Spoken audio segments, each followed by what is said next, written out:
La dépression nerveuse est la maladie du siècle. On dénombre chaque année dans le monde quelques 100 millions d'êtres humains victimes d'une dépression nerveuse pouvant être cliniquement établie. Aux États-Unis, selon l'hebdomadaire Newsweek, la dépression est une épidémie virtuelle dont le suicide est la trop fréquente issue.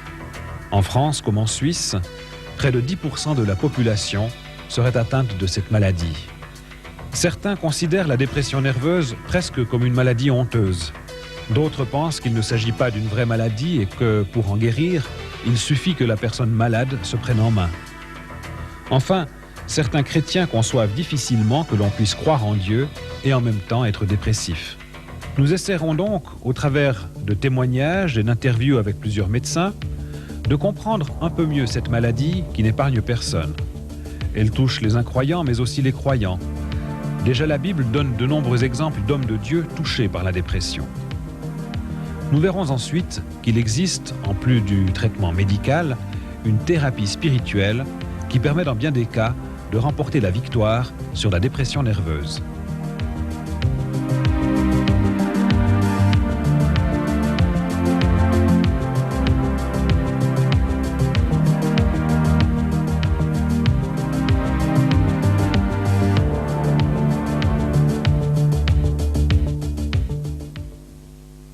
La dépression touche tout le monde, de la naissance jusqu'à la mort. C'est une maladie très importante puisque 20% des consultations des généralistes tournent autour du problème de la dépression. La dépression est une maladie qui ne touche pas seulement le psychisme, mais qui touche l'être entier.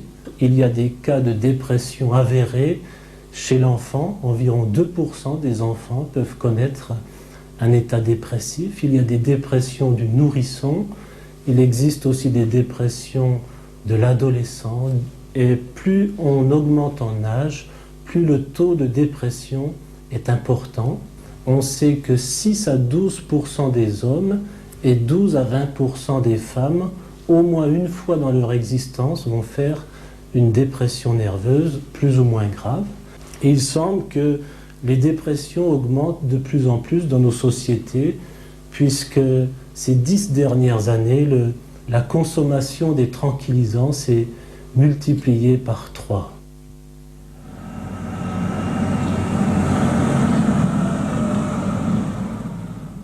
La dépression, ce n'est pas le fait des sociétés organisées comme la nôtre, ni des sociétés riches.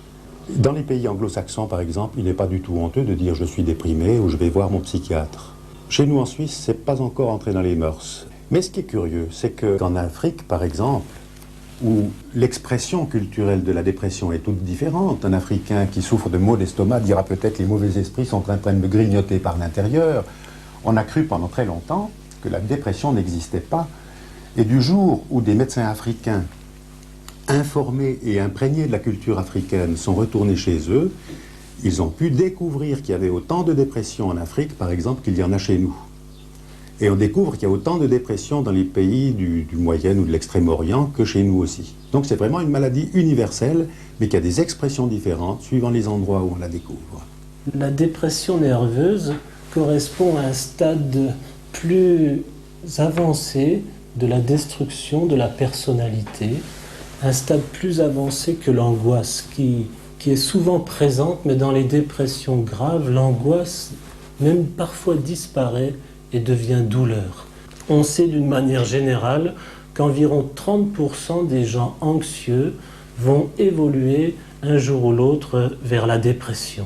Il semble que l'angoisse finit par casser le ressort, les mécanismes de lutte, et les gens tombent dans un état dépressif plus grave.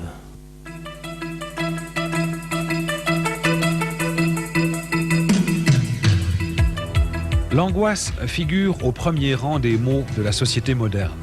Elle est le résultat de divers facteurs tels que le manque de communication, les problèmes de famille, la solitude des grands ensembles, le chômage, l'incertitude face à l'avenir, le stress. Selon l'Organisation mondiale de la santé, 7 personnes sur 10 souffrent de l'angoisse. Les Français détiennent le triste record de consommation de tranquillisants, utilisant chaque année 5 fois plus d'anxiolytiques que les Américains et 3 fois plus que les Allemands.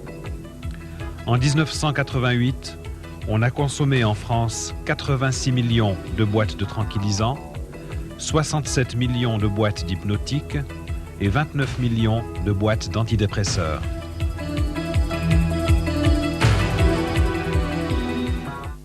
L'angoisse, de même que l'insomnie et la fatigue, sont les 3 symptômes les plus fréquents de la dépression. Mais en fait, qu'est-ce qu'une dépression nerveuse ? C'est une maladie qui diminue et dégrade le malade à tel point qu'il n'ose parfois même pas en parler. La plupart des personnes atteintes ont refusé d'être filmées, même de manière anonyme. Ceux qui ont accepté étaient ceux qui en étaient guéris ou ceux qui allaient déjà mieux.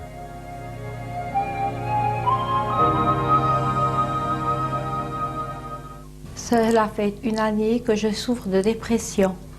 C'est venu comme un manteau très lourd à porter tous les jours, toujours plus lourd.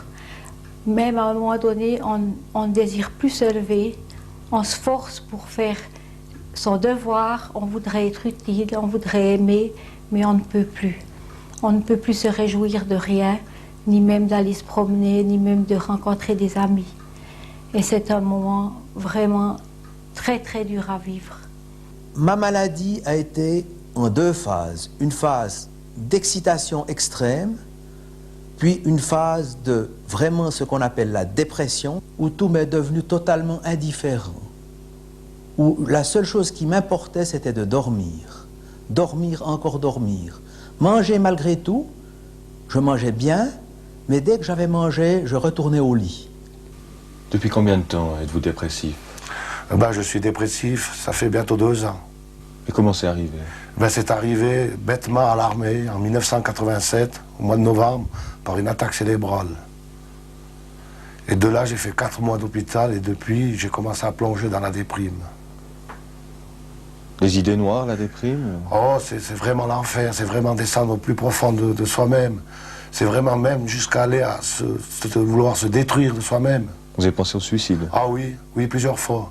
Avec la voiture, souvent, j'ai voulu rentrer dans une autre voiture ou bien contre les murs. Mais après, je revenais à moi parce que je pensais aux autres, qu'ils n'en pouvaient rien, que j'allais détruire des autres vies humaines. Par ma faute, c'est ça qui me retenait. Maintenant, j'arrive à vivre une vie à peu près normale en faisant mon ménage, en allant dans mon foyer d'écolier, où je retrouve mes enfants qui me font beaucoup, beaucoup de bien. J'ai un mari qui est très calme vis-à-vis de moi, qui m'a toujours soutenue, qui m'a toujours même trouvée belle, même dans des moments où je me sentais vraiment misérable. Des angoisses terribles, qu'on est pris vraiment au fond du ventre, ça nous serre, ça nous fait mal, on a comme envie de vomir. Puis il y a le cœur aussi qui nous serre, on est vraiment mal, on n'est jamais bien dans sa peau. On est vraiment, on n'a plus envie de vivre. Et vous avez pu continuer votre activité professionnelle ? Ah non, j'ai dû arrêter le travail. Parce que vraiment, ça n'allait plus, j'étais incapable de lire les plans. Moi-même, je ne m'en sortais plus, même à lire un plan, j'étais incapable de le lire. Vous aviez d'autres activités que vous avez dû cesser, au niveau physique aussi ? Je faisais du vélo, je faisais de la marche, je faisais de la culture physique, tout ça, j'ai tout abandonné. Parce que je suis très fatigué. Vous dormez beaucoup, hein ? Je dors beaucoup. Je reste souvent des heures et des heures sur mon lit, à broyer du Nord. La dépression, c'est une maladie affreuse. Je pourrais dire que c'est un décalage complet de toute une vie normale. Tout ce qui semblait normal devient un monde. N'importe quel petit problème que l'on rencontre se transforme en montagne insurmontable. Ce qui fait que la défense contre cela, c'est le mutisme, le mutisme, vraiment de ne plus pouvoir communiquer avec les autres, de se sentir rejeté de chacun et en même temps de se sentir une envie folle d'être aimé par l'autre. Et une fois aimé, ne pas oser s'approcher de l'autre pour cet amour. C'est une bivalence qui fait qu'on souhaite quelque chose et que la dépression vous fait faire l'autre chose. On est dans un étau complet et on ne peut plus sortir de cet étau. Je dirais que c'est comme une horloge qui tout d'un coup se met à sonner les heures de travers. Pour moi, la dépression, ce n'est pas une maladie mentale, c'est une maladie de l'être tout entier. Et je crois qu'il n'y a pas de maladie plus dramatique et plus difficile à vivre. Pourquoi est-ce qu'elle est particulièrement difficile à vivre? Parce que c'est une atteinte à la partie la plus profonde de soi-même. C'est une atteinte à son identité.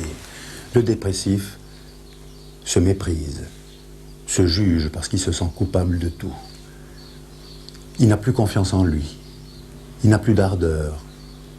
Il n'a plus de goût pour rien, plus envie de manger, plus envie de s'habiller. Il lui est difficile de faire des choix.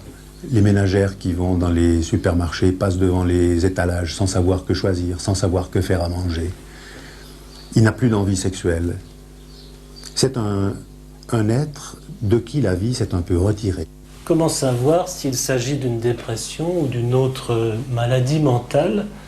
Actuellement, il y a ce qu'on appelle le DSM-3 révisé, qui est le manuel diagnostique et statistique qui est paru en 1987 aux États-Unis, qui nous donne des critères de diagnostic très précis pour une dépression.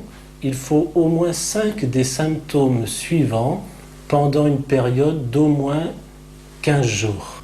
Et ces symptômes sont les troubles de l'humeur, qui est un symptôme obligatoire, une humeur qui est irritable ou dépressive ou triste, qui persiste pendant des jours et des jours, une perte de l'intérêt de la vie, une perte du plaisir.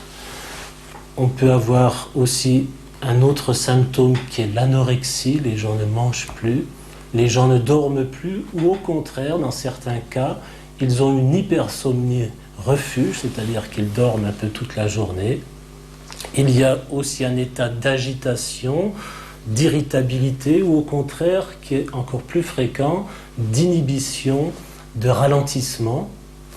On trouve aussi un état de fatigue, surtout une fatigue dès le lever, et des sentiments d'autodépréciation, de dévalorisation, de culpabilité excessive ou inappropriée, et des idées de mort et de suicide. Voilà à peu près les principaux symptômes qui sont décrits dans ce manuel de psychiatrie.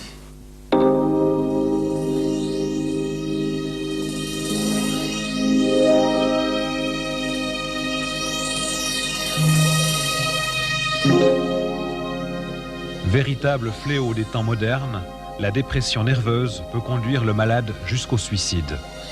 En France, le suicide est devenu la première cause de mortalité des jeunes. En 1988, 13 000 Français se sont donné la mort. Durant la même année, il y a eu 150 000 tentatives de suicide. En Belgique, le nombre de jeunes qui se sont donné la mort a doublé en 10 ans. Van Gogh, peintre génial, se sectionna l'oreille dans un état de désespoir avant de se suicider. Il a prononcé cette phrase terrible. « Il est difficile de mourir, mais il est encore plus difficile de vivre. »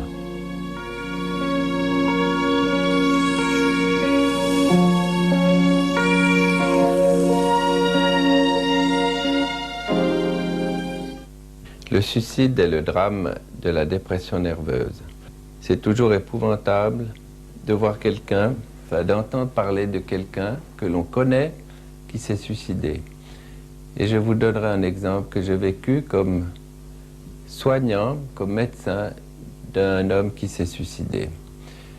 Cet homme, dans la septantaine, a dû affronter une souffrance qui était la maladie de sa femme, atteinte d'une maladie du cerveau, d'une démence, et elle s'est progressivement péjorée pour atteindre un état où elle a dû être hospitalisée en milieu spécialisé. Cet homme avait tout fait pour elle, s'était donné à fond, et quand sa femme était loin de lui, bon, il a été la voir.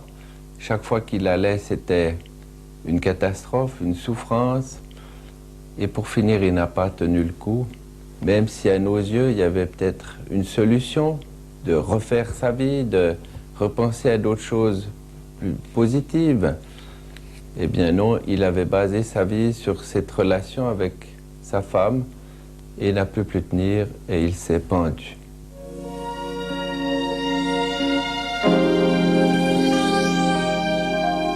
Pouvons-nous réaliser les souffrances de ceux qui sont allés jusqu'à se donner la mort à cause de leur mal de vivre, dont ils n'osaient souvent parler à personne?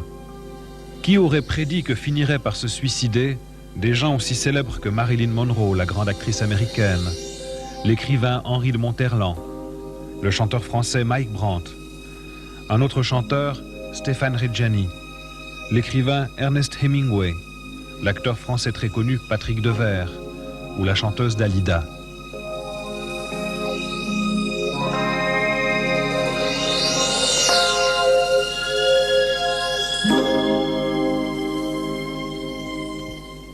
Les causes de la dépression.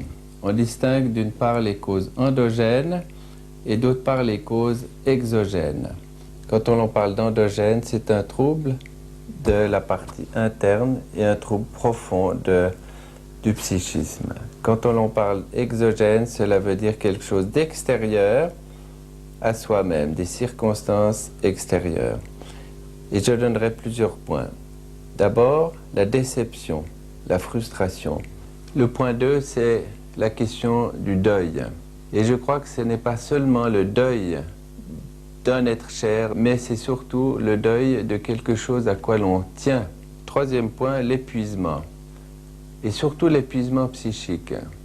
Quatrième cause, l'incertitude. Cinquièmement, les maladies physiques. Sixièmement, la question de la femme après l'accouchement, qui souvent, quelquefois, déprime après cet événement pourtant heureux. Et je parlerai encore du problème du surmenage, que ce soit le surmenage intellectuel, le surmenage dans le travail. Et pour terminer, 2 points qui me semblent probablement les plus essentiels dans les causes. Tout individu a besoin d'être aimé. Et le problème du rejet, le problème de l'abandon marque énormément. On sait quel est le drame de la solitude de notre vie actuelle. On sait le drame qu'ont vécu des enfants et qu'ont vécu même des adultes aujourd'hui, du manque d'affection de leurs propres parents. Et je terminerai par une chose qui nous va de notre profond, de notre être, c'est le problème de l'idéal de la vie, des objectifs que l'on se fait de notre vie. Plusieurs personnes se font des idéaux qu'ils atteignent peut-être, mais ils en veulent toujours plus, parce qu'au fond d'eux-mêmes, ils n'ont pas réussi à remplir le réel intérêt dans leur vie.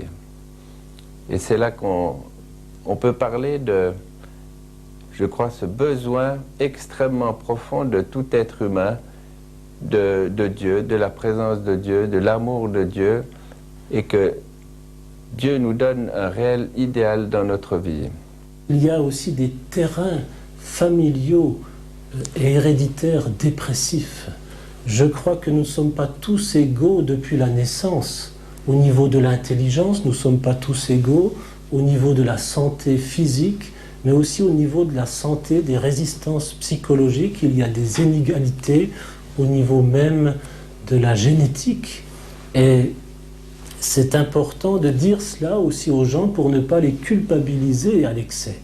Parce que selon les familles, il y a des familles où on a un risque dépressif plus important. Et dans ces cas, il faut aussi pouvoir encourager les malades. Des fois, pendant de longues périodes, il y a des malades dépressifs que je suis depuis des mois, des années. Et je crois que c'est aussi cela d'aimer les gens tels qu'ils sont, avec leurs limites, avec leurs faiblesses. Je crois que c'est quelque chose d'important.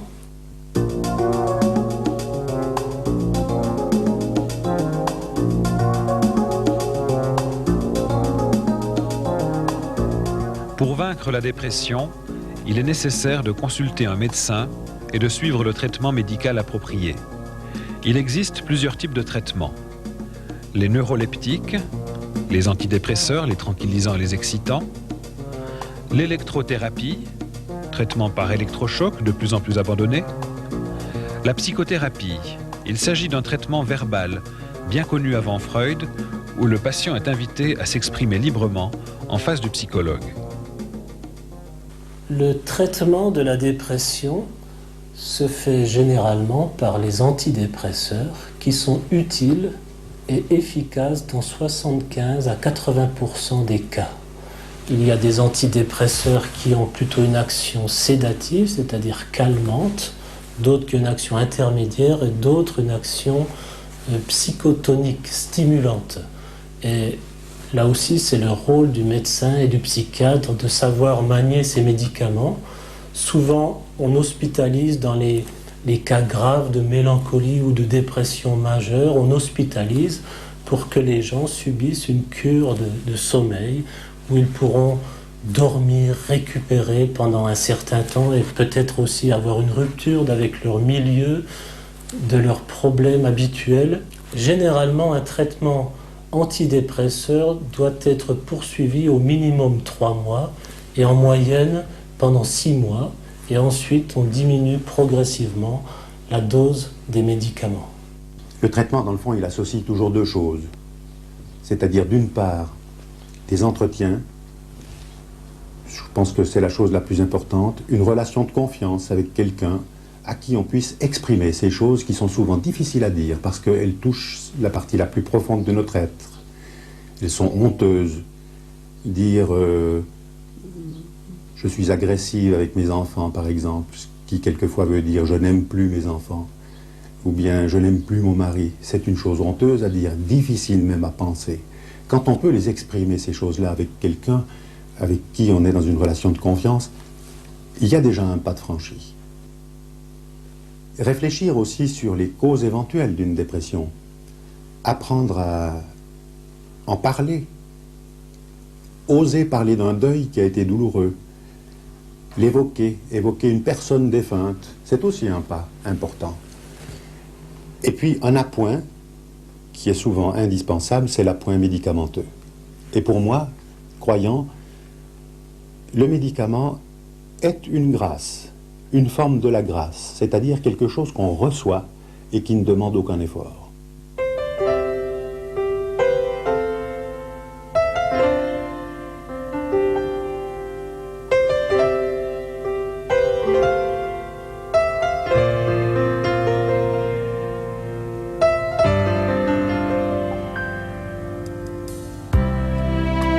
Une thérapie souvent négligée par les médecins, les psychiatres et les psychologues d'aujourd'hui est la thérapie spirituelle. Notre système éducatif est fondé sur un humanisme athée qui ignore ce côté si important de la nature humaine. Pourtant, l'homme est un être profondément spirituel et la foi en Dieu peut combler son vide intérieur, apportant une solution radicale au problème de la dépression. Le professeur Sivadon, qui est professeur de psychiatrie, a dit que l'angoisse, c'est une manière de réagir de quelqu'un qui n'a pas trouvé de refuge devant les difficultés, les circonstances douloureuses de la vie. Je crois que l'homme a besoin d'un refuge et la Bible nous dit que le seul véritable refuge se trouve en Dieu. Si nous lisons le psaume 107, nous verrons qu'il y a bien des causes différentes à l'angoisse. La première cause qui est décrite dans ce psaume, c'est la solitude. L'homme, depuis sa naissance, a besoin de contact. Il a besoin de relations, de communication. Le premier mode de communication, c'est le toucher, le contact physique. L'homme a besoin de la communication de l'amour. Il a besoin de relations d'amour véritable. Et j'ai vu des gens qui étaient dans la dépression et qui se refermaient sur eux-mêmes, qui ne communiquaient plus dans leur famille. Et c'est une cause très importante d'angoisse et de dépression. Et plus on est dans l'angoisse, plus on a tendance à s'emmurer et à s'isoler dans la solitude. La deuxième cause décrite dans ce psaume, c'est la rébellion ou la révolte. L'homme se révolte contre les circonstances, contre lui-même, contre ses parents, contre des figures d'autorité, contre toutes sortes de souffrances. Et plus il se révolte, plus il est dans l'angoisse. Là aussi, En tant que médecin de la prison, je vois souvent des gens révoltés, des gens qui sont pleins de vengeance et qui sont dans l'angoisse, et lorsqu'ils peuvent accepter leur situation, accepter de pardonner, alors on voit aussi des délivrances s'opérer dans le cœur des gens les plus révoltés. C'est une cause d'angoisse et de dépression. Il y a aussi la culpabilité qui est décrite dans ce psaume. Et là aussi, j'ai vu tant de fois des gens qui ont confessé leurs vrais problèmes, confessé un meurtre, confessé un avortement, confessé un problème d'occultisme ou un autre problème, un refus de pardonner à quelqu'un. Et lorsque leur culpabilité a pu être apportée à Dieu, lorsqu'ils ont pu recevoir le pardon, on voit des choses vraiment étonnantes s'opérer dans la santé, dans la reconstruction de la personnalité. La quatrième cause décrite dans ce psaume, c'est les tempêtes de la vie, les blessures. Il y a toutes sortes de choses dont nous ne sommes pas responsables directement, dont nous pouvons être victimes, parfois même depuis notre enfance. Il y a le deuil, le divorce, il y a toutes sortes d'injustices, de blessures, d'abandon, de rejet, de choses qui font que l'homme souffre profondément dans son âme. Et pour les choses dont nous ne sommes pas responsables, nous savons qu'il y a Jésus-Christ qui, lui, innocent, a payé pour les coupables. Ce n'est pas toujours des péchés à confesser, mais parfois il y a des blessures pour lesquelles nous n'avons qu'une responsabilité. Il s'agit simplement de les apporter à Jésus-Christ qui peut nous guérir de nos blessures. Il est venu pour guérir ceux qui ont le cœur brisé.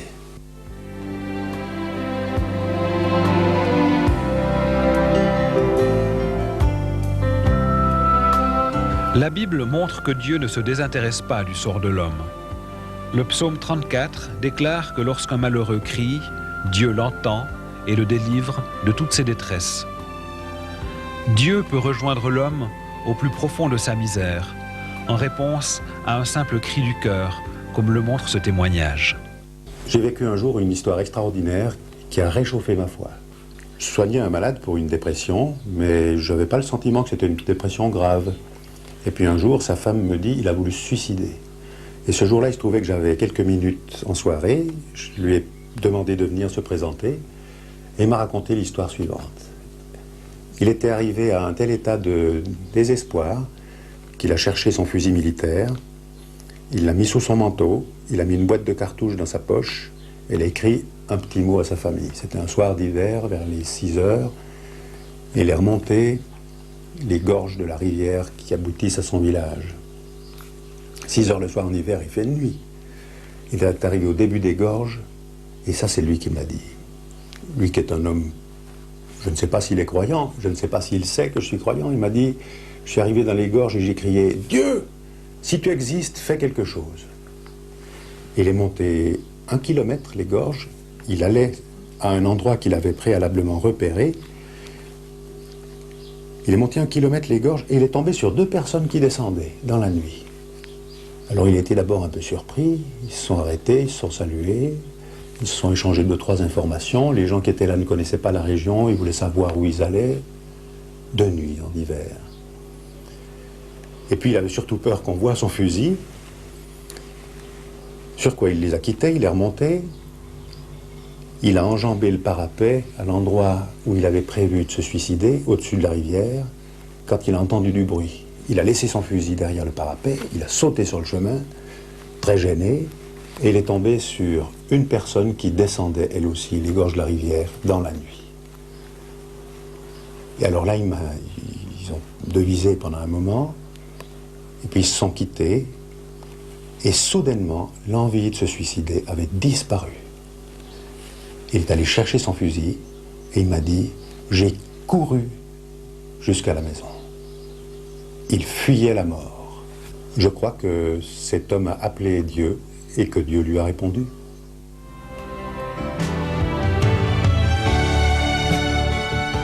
De nombreux témoignages montrent que beaucoup de personnes qui étaient autrefois dépressives parfois même au bord du suicide, ont connu la délivrance de la dépression lorsque leur cœur a été rempli par la présence de Jésus-Christ.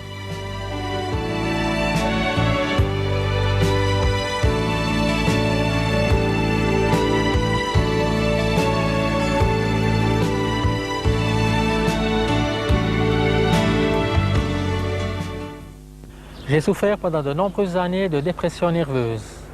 Je n'avais aucun but, aucun sens à ma vie et ces dépressions m'ont conduite à faire 2 tentatives de suicide. La première, à l'aide de ma voiture. J'avais relié du pot d'échappement dans l'habitacle un tuyau. Le tuyau s'est débranché. Je me suis réveillé le matin en vomissant, mais sans comprendre pourquoi, ce qui s'était passé. 1 année et demie plus tard, j'ai pris une méthode plus radicale, une arme à feu. Et j'ai dirigé l'arme contre moi et j'ai tiré. Le coup n'est pas parti. Et j'ai répété l'opération plusieurs fois. Le coup n'est toujours pas parti. Pendant cette période, de nombreux chrétiens priaient pour moi, dont ma mère et ma sœur. Par la suite, j'ai fait un bref séjour à Préfargé. Là, Dieu s'est révélé à moi. Je connaissais l'Évangile, mais je ne connaissais pas Jésus-Christ personnellement. J'ai redécouvert l'Évangile, j'ai redécouvert l'authenticité de la parole de Dieu et l'amour personnel qu'a Jésus-Christ pour nous, pour chacun de nous et pour moi. À partir de là, ma vie a été transformée. Dieu m'a délivré progressivement de mes angoisses, de mes dépressions, et sa grâce m'accompagne tous les jours.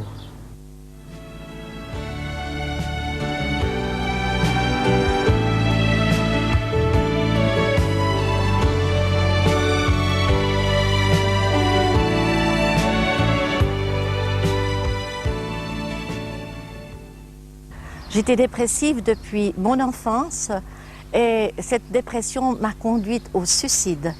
Et au moment où j'allais le faire, j'ai préparé mon revolver, j'ai écrit une lettre à mes parents, j'ai vraiment tout préparé pour que tout se fasse assez rapidement et j'attendais que la nuit tombe. Et en me promenant dans la rue, attendant cette heure cruciale, Dieu a amené une femme chrétienne sur mon chemin, qui m'a emmenée dans une réunion d'évangélisation où j'ai réalisé vraiment l'amour de Dieu, qui était Jésus-Christ, pourquoi j'étais sur la terre. J'ai retrouvé ma personnalité, mon identité, ma raison de vivre. Et ces amis chrétiens ont prié pour moi. Et j'ai été complètement libérée, guérie, affranchie, restaurée, récupérée vraiment. Et j'ai pu par la suite aider à beaucoup de personnes qui étaient dans la dépression, en leur apportant cette révélation de l'amour réel de Dieu qui est capable de délivrer le corps, l'âme et l'esprit.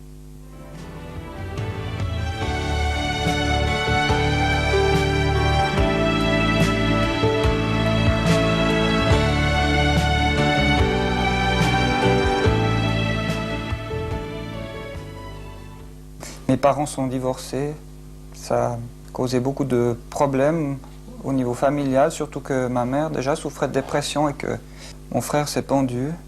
Moi aussi, j'ai souvent pensé au suicide. Et un beau jour, eh bien, j'ai avalé des produits toxiques pour en finir. Et j'étais vraiment content de trouver cette solution et d'être mort déjà, car dans ma tête, j'étais déjà mort. Mais malheureusement, mon père m'a découvert et j'ai fini aux urgences avec un lavage d'estomac. Les médecins ont dit que c'était un vrai miracle que je sois encore là. Et de fil en aiguille, j'en suis venu à penser à quelqu'un d'autre qui faisait des miracles, Jésus. D'ailleurs, le seul ami que j'avais a commencé à fréquenter un groupe de chrétiens et peu de temps après m'a invité à venir à une de leurs réunions. Et c'est là que j'ai pu vraiment trouver une solution, j'ai pu vraiment rencontrer Jésus. Et ce n'est pas venu d'un coup, mais au bout de quelques semaines, je sentais déjà des changements et après quelques mois, eh bien, j'ai pu être délivré totalement de la dépression. Et d'ailleurs maintenant, quand je dis à quelqu'un que j'étais dépressif, eh bien, ils ont de la peine à me croire. En tant que médecin chrétien, je crois que nous devrions développer une psychothérapie chrétienne. Il y a beaucoup d'écoles de psychothérapie dans le monde qui ont des choses à nous apprendre. Je crois qu'il y a environ 260 écoles de psychothérapie aux États-Unis. Mais personnellement, je pense que la Bible a des réponses assez extraordinaires à donner aux gens dépressifs. Les psychiatres disent que la racine de la dépression, c'est le narcissisme, c'est-à-dire l'homme qui tourne autour de lui-même. C'est un narcissisme pathologique, l'homme qui est centré sur lui-même, alors que la Bible nous donne un message libérateur d'être centré sur Dieu et sur la personne de Jésus-Christ. Et je crois qu'en tant que chrétiens, nous pouvons apporter des choses intéressantes pour aider les gens, pour qu'ils retrouvent le soulagement de leur culpabilité, qu'ils trouvent la dignité, qu'ils retrouvent une responsabilité nouvelle, qu'ils retrouvent aussi une communion, parce qu'ils sont souvent... L'homme souffre de solitude, je l'ai dit tout à l'heure, et souvent lorsque quelqu'un de dépressif peut se joindre à un groupe de chrétiens, qu'il se sent aimé aussi des autres, sa vie commence à se transformer, et j'ai pu voir aussi des gens dont la vie a été transformée lorsqu'ils sont venus à la foi en Jésus-Christ. Je crois que ces personnes auraient besoin d'être accompagnées, accueillies. Souvent à la base de la dépression, il y a le rejet, et elles ont besoin d'être accueillies par une personne ou par un groupe qui va leur manifester de l'amour, qui va les écouter. Voilà encore une notion très importante, l'écoute. Parce que souvent, il faut beaucoup de temps jusqu'à ce qu'une personne s'ouvre sur ses véritables problèmes. J'ai eu des gens qui sont venus ici et qui m'ont parlé de toutes sortes de problèmes, qu'ils avaient mal à l'estomac ou à la bouche ou à n'importe où, et que c'est souvent après 3/4 d'heure d'écoute qu'ils me parlaient de leurs vrais problèmes. Je commence à boire, ou j'ai un problème avec telle personne, un problème relationnel, ou un problème d'occultisme, ou un problème d'injustice, quelque chose que je n'ai pas accepté dans ma vie et qui est en train de détruire ma vie.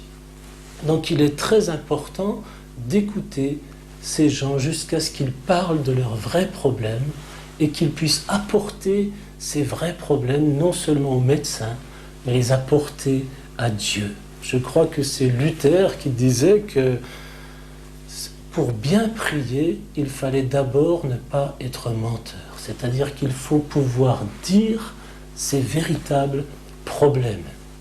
Souvent, il y a quelque chose qui aurait besoin d'être confessé à Dieu. Je me souviens d'un garçon qui était venu complètement dépressif, qui était prêt à se suicider, et nous avons pu parler avec lui, prier avec lui. Il a pu ouvrir son cœur, confesser ses fautes comme s'il ouvrait un sac de linge sale et recevoir le pardon de Dieu, et il est reparti immédiatement soulagé.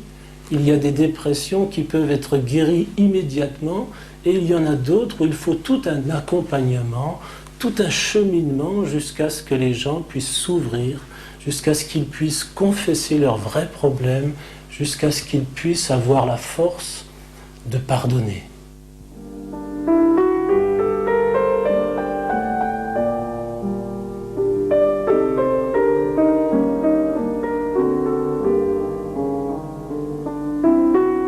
On parle aujourd'hui beaucoup de dépression et je suis frappé quand j'ouvre la parole de Dieu, quand j'ouvre ce vieux livre qu'est la Bible, que déjà dans ces pages, la dépression est présente. Et que non seulement la dépression est présente, mais la dépression est présente dans la vie de gens chez lesquels peut-être on ne penserait pas.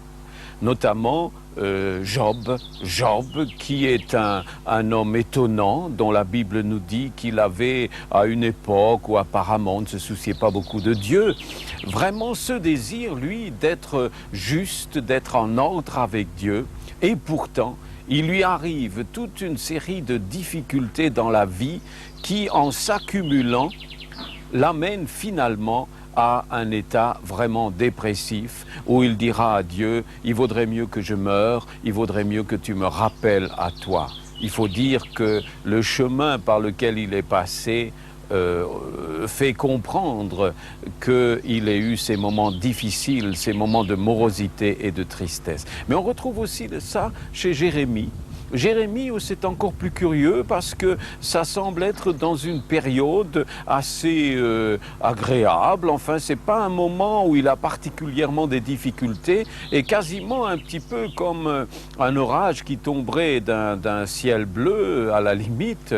Tout à coup, lui aussi, il fait de la dépression. Il dit « Maudit soit le jour où je suis né » et puis il désire que Dieu finalement mette fin à ses jours. Et puis on retrouve ça encore chez un autre, Jonas. Jonas qui lui aussi n'aurait aucun souci à se faire, qui devrait être heureux parce que la ville de Ninive où il a été envoyé comme évangéliste se réveille d'une façon extraordinaire. C'est le plus grand réveil de l'Ancien Testament.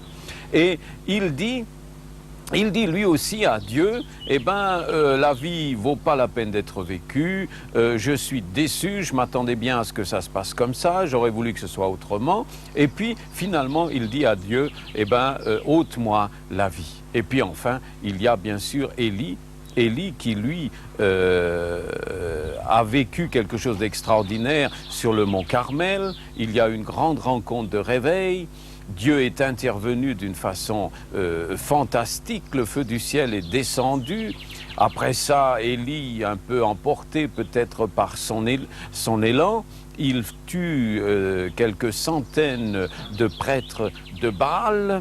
La pluie sur sa prière se remet à tomber. Il court devant le roi Akab qui retourne dans sa capitale et peut-être Élie pensait-il que maintenant, enfin, le grand moment était venu où il aurait une bonne place à la cour comme aumônier. On ne sait pas. Toujours est-il que tout ce qu'il apprend, c'est que la reine a décidé de le faire tuer et lui fait dire, Élie, si jamais je t'attrape, tu subiras le même sort qu'ont subi les prophètes de Baal que tu as fait tuer. Alors Élie se sauve dans le désert, il se retrouve seul. Il déprime profondément, il n'a plus envie de faire quelque chose, le résultat escompté n'est pas arrivé, il pensait à un réveil chez les Israélites, pas du tout. Alors il dit à Dieu, écoute, enlève-moi de cette terre parce qu'il vaut mieux mourir. C'est beaucoup trop triste, je ne suis pas meilleur que mes pères. Et peut-être qu'effectivement, justement, dans cette phrase, il y a déjà une petite clé. Est-ce que Élie ne s'était pas un peu surestimé? Est-ce qu'il n'avait pas cru un moment qu'il était un peu plus que les autres, emporté par le succès qu'il avait connu? Toujours est-il que là, il va devoir comprendre que non, il est un homme comme tous les autres, que si Dieu l'a choisi, c'est pas parce qu'il avait quelque chose de particulier, mais parce que Dieu est un Dieu de grâce. Tout est grâce dans la vie spirituelle. C'est une des choses que ces hommes vont retrouver et redécouvrir dans ces moments difficiles. Et ce qui est extraordinaire, c'est que ces moments difficiles ne terminent pas leur vie. C'est que ces moments de nuit, ces moments d'obscurité ne sont pas la fin du chemin. Et même s'il crie à Dieu de les reprendre à lui, non seulement Dieu ne les reprendra pas, mais Dieu va les faire entrer dans sa thérapeutique à lui. Il va les soigner d'une façon adaptée qui ne sera pas la même pour chacun.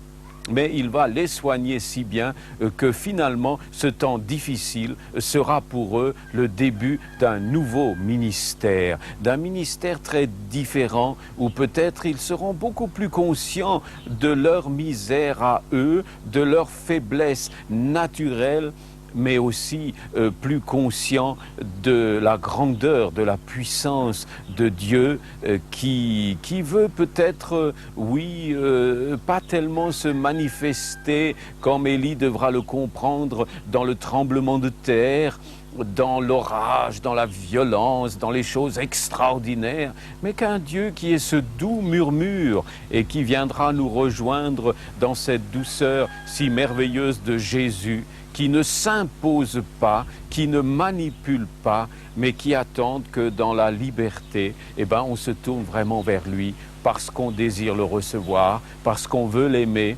parce qu'on s'est rendu compte, comme l'apôtre Pierre à un moment donné, Seigneur, à qui irions-nous? C'est toi seul qui as les paroles de la vie éternelle.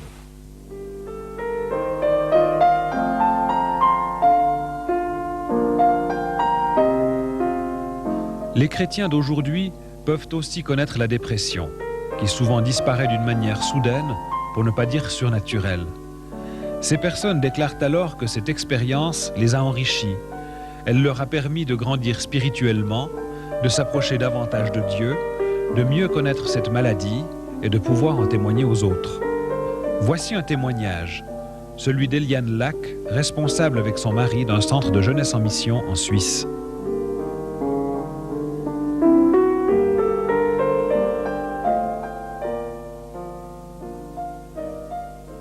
L'expérience que je vais vous raconter remonte à 3-4 ans en arrière.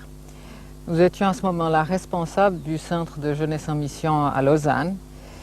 Et tout à coup, tout a commencé par une fatigue physique, mais surtout une fatigue morale, mentale. Je me sentais, moi qui suis de nature assez vive, assez visionnaire, j'ai toujours envie d'entreprendre des choses. Tout d'un coup, j'avais plus envie d'entreprendre. Je voulais rester chez moi. Et toute nouvelle responsabilité, même si elles étaient petites, étaient trop grandes pour moi, paraissait une montagne énorme. Et la première année, je ne me suis pas trop inquiétée. Et la deuxième année, c'est devenu assez sérieux. Tout était difficile pour moi. J'avais cette sensation horrible de ce que mon être intérieur tombait dans un gouffre. J'avais cette impression que j'ai souvent décrit, c'est que mon être intérieur tenait à des bretelles qui n'avaient plus d'élasticité. Alors j'avais beau les remonter, essayer de remonter mon moral, mais sitôt que je le laissais aller, il retombait. Même une fois, je me souviens un jour particulièrement où j'avais l'impression de tomber dans un trou noir et d'avoir crié au Seigneur avec une angoisse terrible. Et la seule chose à laquelle je me suis accrochée mentalement, en tout cas c'était une image intérieure, c'est de me raccrocher à la croix. Et c'est la seule chose qui m'a, me semble-t-il, retenu de tomber jusqu'au fond de cet abîme. Alors il y avait beaucoup d'angoisse, il y avait beaucoup de questions et de culpabilité aussi, parce que je me disais, mais tu es chrétienne, non seulement tu es chrétienne, mais tu as des responsabilités, tu devrais montrer l'exemple, et puis tu es à plat, c'est comme s'il n'y avait plus de ressort. Je me disais, mais il doit y avoir une cause où j'ai fait quelque chose que j'ai désobéi, où il y a du péché dans ma vie, et je sais pas ce que c'est.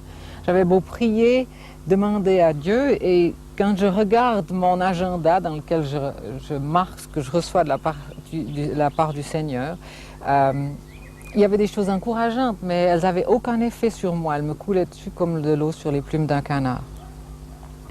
Et puis pendant cette période où j'étais vraiment, nous étions en année sabbatique, où j'étais comme ça à plat, c'est à ce moment-là que le Seigneur a libéré cette propriété ici et ouvert ce nouveau ministère pour nous. Alors je suis arrivée ici dans cet état. Donc la beauté du paysage qui nous entoure, le cadeau merveilleux de cette propriété et la perspective d'un nouveau ministère était pour moi un fardeau. C'était impossible pour moi de me réjouir. Alors après notre arrivée ici, j'ai dit, Seigneur, c'est pas possible.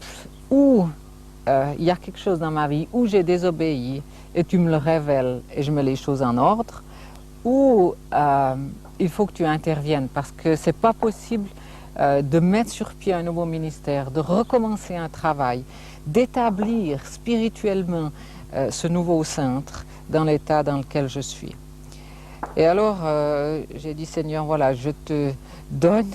J'ai pas beaucoup de force, je peux pas jeûner à plein temps, mais je vais jeûner pendant une semaine, aussi longtemps que c'est nécessaire, le repas de midi. Et pendant le temps du repas, j'irai dans ta présence. Je ne sais plus que prier, mais enfin, je serai là dans ta présence. Et si tu as quelque chose à me dire, tu pourras le faire. Et au bout du 3e jour, c'était le 24 juin, à 2 heures de l'après-midi, c'était instantané. C'est comme si le Seigneur m'avait pris par les cheveux ou par le collet et m'a sorti de la boue et m'a remis sur le roc. Et depuis ce jour-là, j'ai plus du tout été dépressive. Alors c'était un miracle, il n'y a pas d'autre explication que la grâce du Seigneur. Alors vous me direz, mais enfin, quelles étaient les causes ou quelle était la cause de cette dépression, je ne sais pas. Peut-être que j'ai été le champ de bataille de l'ennemi, qu'il n'avait pas envie que nous venions prendre possession de ces lieux. Il y avait aussi peut-être un manque de sagesse, j'ai peut-être trop fait brûler la chandelle des 2 bouts. Maintenant je suis un peu plus sage dans l'emploi de mon temps. Mais je n'ai pas de grandes explications, sinon que je sors enrichie de ce temps. J'ai une nouvelle compréhension, un nouvel amour pour les gens qui passent par des temps difficiles. Et je sais que ce n'est pas une question de volonté et que ce n'est pas nécessairement dû à une désobéissance ou au péché dans notre vie. Il y a quelques années, le monde de la presse, et je dirais même un peu le monde français, a été très étonné d'apprendre que Maurice Clavel était devenu chrétien. Que lui qui avant était très virulent contre les prêtres, contre l'Église, contre la foi, tout à coup affirmait très haut et très fort que maintenant il savait que Jésus-Christ était ressuscité, que Jésus-Christ était vivant, que Dieu existait. Et il l'avait découvert justement dans la dépression. Il avait fait une terrible dépression, on l'avait soigné par les médecins, il en parle dans son livre « Ce que je crois ». Et puis, dans cette dépression dont il n'arrivait pas à sortir, ni par des médicaments, ni par autre chose, il a tout à coup réalisé que pour lui, c'est parce que quelque chose d'essentiel manquait dans sa vie, pour ne pas dire, c'est parce que l'essentiel manquait, la présence de Dieu. Et quand il s'est tourné vers Dieu, quand il s'est tourné vers Jésus-Christ, il a vraiment été guéri. Ça a bouleversé sa vie. Il a eu un très beau témoignage au Nouvel Observateur où il est resté comme journaliste, disant très clairement que Jésus-Christ était désormais une réalité. Mais c'est vrai que si pour certains, la dépression peut les amener à découvrir qu'il manquait l'essentiel. Il y a beaucoup d'hommes, et nous l'avons vu avec Élie, avec bien d'autres, pour qui Dieu est une réalité, Dieu est une présence, et pourtant ils connaissent ces moments de dépression, ces moments de souffrance, ces moments difficiles. Mais là aussi, il y a une espérance formidable qui est dans la parole de Dieu. Et je ne peux m'empêcher de penser à cette parole du grand missionnaire Hudson Taylor qui disait, entre autres, qu'il est plus important de découvrir ce que Dieu veut me dire dans une période difficile que de sortir de cette période difficile.